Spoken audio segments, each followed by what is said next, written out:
राधे राधे मित्रों। तो मित्रों, आप लोग राधा किशन के अपकमिंग एपिसोड में देखेंगे कि मित्रों, वीडियो शुरू करने से पहले अगर आप हमारे चैनल पर नए हैं और अगर अभी तक आप लोगों ने हमारे चैनल को सब्सक्राइब नहीं किया है तो चैनल को कर लीजिएगा सब्सक्राइब और बेल आइकन को ऑल पे करके प्रेस कर दीजिएगा, जिससे कि हमारी नई वीडियो का नोटिफिकेशन आपको मिल जाए।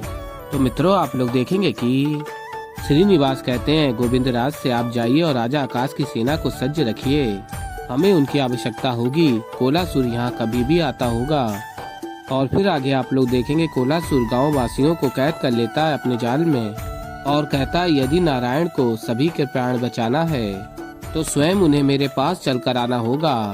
और फिर आगे आप लोग देखेंगे सेनापति कहते महाराज आकाश से महाराज की जय हो। और फिर महाराज कहते हैं गर्जना की ध्वनि किसकी थी, कहीं कोई जंगली पशु तो नहीं। और फिर सेनापति कहते हैं वो तो मैं नहीं जानता महाराज, किंतु गोविंदराज ने मुझसे कहा था कि यदि किसी गर्जना की ध्वनि सुनाई दे तुरंत सेना को लेकर पहाड़ी वाले पास के क्षेत्र में पहुंच जाओ, क्योंकि श्रीनिवास पर कोई विपदा आई है महाराज। और फिर आगे आप लोग देखेंगे कि राजकुमारी पद्मावती कहती है नहीं, मैं श्रीनिवास पर कोई विपदा नहीं आने दूंगी। और उमा कहती है भार्गवी से, भार्गवी ताई, गांव के कुछ लोग कह रहे हैं कि पहाड़ी के पास वाले क्षेत्र में किसी ने आक्रमण किया है गांव वालों पर। तभी भार्गवी कहती हैं उस क्षेत्र में तो वेंकटेश और भार्या भी गए हैं। और फिर आगे आप लोग देखेंगे कोलासुर कहता है अब एक एक करके तुम सबकी बलि चढ़ेगी।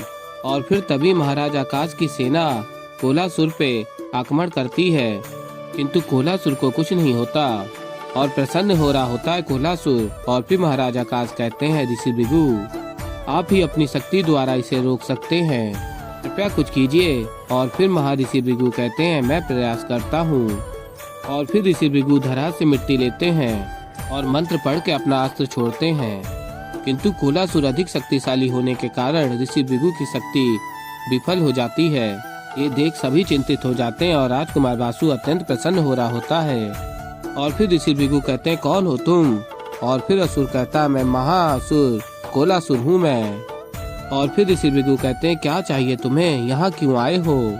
और फिर कोलासुर कहता है प्रतिशोध लेने आया हूँ मैं, विष्णु से अपना प्रतिशोध। किंतु विष्णु का वध करने से पूर्व और दो लोग हैं जिनका मैं वध करना चाहता हूँ। श्रीनिवास और वेंकटेश को मेरे समक्ष लेकर आओ, उनके जीवन के प्रतिदान में गांव वालों को छोड़ दूंगा, नहीं तो इस गांव में कोई भी जीवित नहीं बचेगा।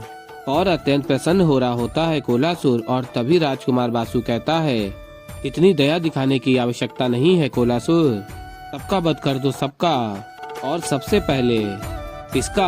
और फिर राजकुमार वासु बताता है ये गोविंदराज है, श्रीनिवास इसे अपना बड़ा भाई मानता है, इसका वध करोगे तो श्रीनिवास इसे ढूंढते हुए यहाँ तक आएगा। और फिर तभी राजकुमारी पद्मावती कहती हैं ये तुम क्या कह रहे हो वासु? और फिर कुमार वासु कहता है तुम मौन रहो पद्मा। और कहता है कुमार वासु कोलासुर इसका भी वध कर दो, भार्गवी का भी, भार्या का भी, उसे ढूंढकर सबने मुझे छला है, सबका वध कर दो। और फिर मित्रों, आप लोग आगे देखेंगे कि राजकुमार वासु कोलासुर के समक्ष जाता और कहता है देख क्या रहे हो कोलासुर, आगे बढ़ो और वध कर दो सबका। और तभी कोलासुर राजकुमार वासु की ही गर्दन पकड़ लेता है और कहता है कोलासुर कौन हो तुम तुच्छ बलहीन, तुम्हारा इतना दुस्साहस कि तुम मुझे आदेश दो। और कहता है आगे कोलासुर मुझे विष्णु चाहिए। और कहता है मुझे ज्ञात हुआ है कि श्रीनिवास और वेंकटेश नामक दो व्यक्तियों के माध्यम से मैं विष्णु तक पहुंच सकता हूं, तुम्हें मारकर मुझे प्रसन्नता होगी, किंतु तुमसे पहले मुझे उन दोनों का रक्त चखना होगा। कहाँ है वो दोनों? तुम्हारे लिए ये उचित होगा कि दोबारा मेरे मार्ग में आने की भूल मत करना और ना मुझे आदेश देने की। और फिर मित्रों, आप लोग आगे देखेंगे कि कोलासुर कहता है जब तक श्रीनिवास और वेंकटेश मेरे समक्ष नहीं आ जाते तब तक यहाँ रक्त बहेगा। और फिर मित्रों, आप लोग आगे देखेंगे कि एक गाँव वासी का कोलासुर वध करने जा रहा होता और तभी श्रीनिवास कहते हैं रुक जाओ कोलासुर। और सभी गांववासी और सब देख रहे होते हैं कि वेंकटेश और श्रीनिवास दोनों एक साथ आ रहे होते हैं। और फिर सभी देख रहे होते हैं और गोविंदराज देखते हैं श्रीनिवास और वेंकटेश को एक साथ आते देख ये मैं क्या देख रहा हूँ, वेंकटेश और श्री ये दोनों एक साथ। और फिर आगे आप लोग देखेंगे श्रीनिवास कहते हैं कोलासुर से, मैं श्रीनिवास हूँ और ये वेंकटेश है, तुम हम दोनों का वध कर सकते हो। और भार्गवी और राजकुमारी पद्मावती सुनकर चिंतित हो जाती हैं। और फिर आगे कहते हैं श्रीनिवास, किंतु सभी गांव वासियों को तुम्हें छोड़ना होगा। और फिर कोलासुर कहता है अब तुम दोनों यहाँ आ गए हो तो अब मुझे किसी अन्य के प्राण लेने की आवश्यकता नहीं। और फिर तभी कोलासुर अपनी शक्ति से सभी गांववासियों को मुक्त कर देता है अपने जाल से। और फिर मित्रों आप लोग आगे देखेंगे कि राजकुमारी पद्मावती कहती हैं रुक जाइए श्रीनिवास। और तभी भार्गवी कहती हैं रुक जाओ वेंकटेश, बिना अस्त्र और शस्त्र के कैसे युद्ध करोगे इस असुर से। और फिर आगे राजकुमारी पद्मावती कहती हैं रुक जाइए श्रीनिवास, अगर आपको कुछ हो गया तो जीते जी मेरी मृत्यु हो जाएगी, रुक जाइए।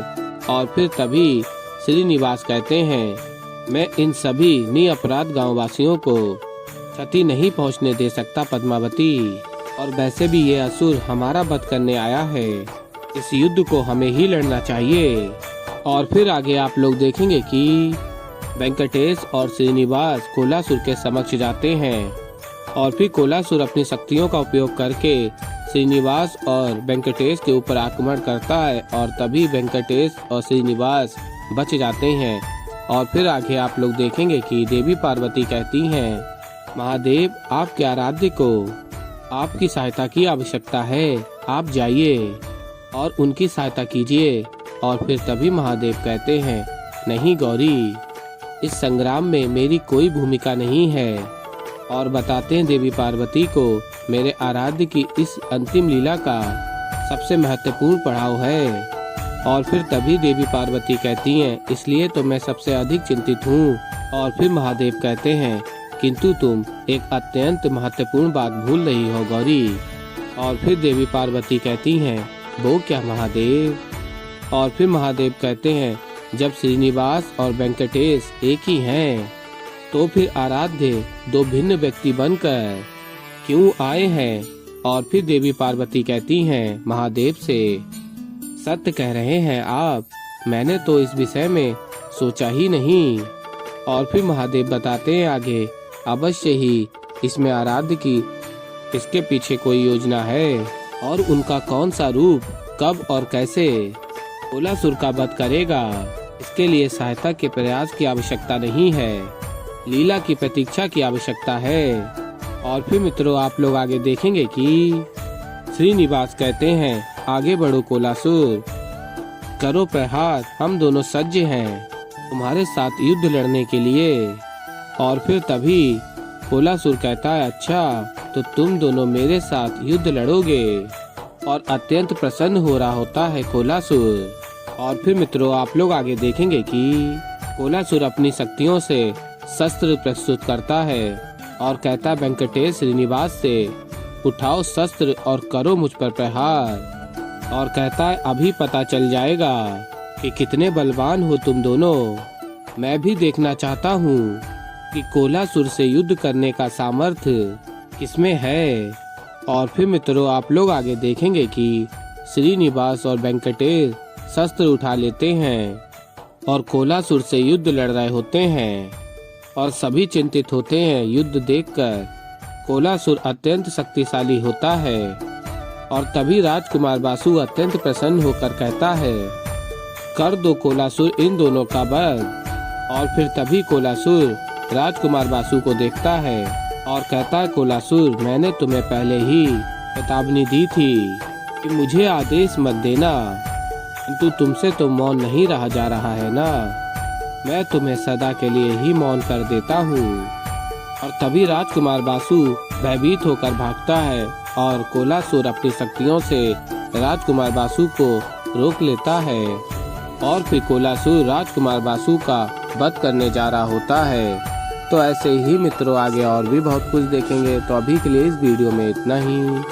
तो मित्रों अगर आप लोगों को हमारी वीडियो पसंद आई हो तो वीडियो को कर दीजिएगा लाइक, और अगर अभी तक आप लोगों ने हमारे चैनल को सब्सक्राइब नहीं किया है तो चैनल को कर लीजिएगा सब्सक्राइब और बेल आइकन को प्रेस कर दीजिएगा, जिससे कि हमारी नई वीडियो का नोटिफिकेशन आपको मिल जाए। तो मैं मिलता हूँ जल्दी आप लोगों को एक नई वीडियो के साथ। तब तक के लिए राधे राधे।